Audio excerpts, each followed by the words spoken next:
Let's take it right over to a trader. Joining us now is Michelle Schneider, Director of Trading at the Market Gauge Group. Mish, the stock market at times falls apart due to concerns about the banking system in America. I know there are isolated incidents in the regional banks, but U.S. banks are sturdy. They have stress tests constantly going on with the Fed. What can you tell us about this fear factor? Well, it certainly was the bullet that the market caught over the last month in March when the news came out, bounced from it, and then we had another shot to the heart last week. But it seems to me that this is a market that is somewhat Teflon coated, and whether it's because the banking crisis isn't as severe, whether it's because Powell is getting ready to potentially pause, whether it's because the sell in May turns out that trying to figure out how to trade in the platitude doesn't necessarily make sense.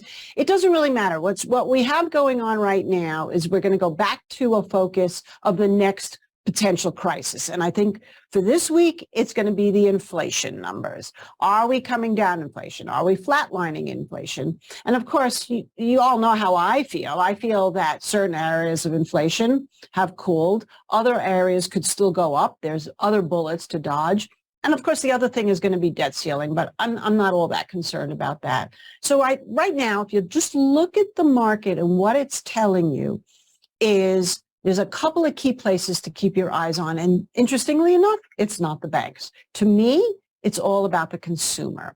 And even though we have transportation doing very well, we have granny retail actually sitting on critical support. Either XRT is getting a double bottom here, in which case we could have a nice rally, or if it breaks down under the 60 level again, then I think we're going to be in for more harder time. And it's really that simple at this point. What is your trade of the day? Well, I'd like to review 3 trades that I've given you over the last month, and because they're still in play.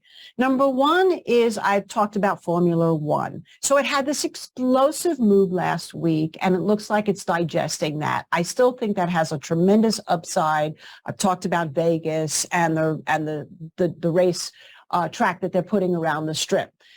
It's hot, hot, hot, hot. Number 2 is I've talked about Vietnam as a sleeper trade, VNM, the ETF. Well, with that, clearly we've got a situation now where news came out this week about BYD, which is the Chinese electric car company, now starting to manufacture in Vietnam. Super interesting. And third is Coty. Even though Estee Lauder fell apart last week, Coty had somewhat of a sympathetic reaction, and it's holding here in this range between 11.50 and 12.30, and it has earnings on the 12th, but I think that as a staple can actually continue to outperform. So that's my review.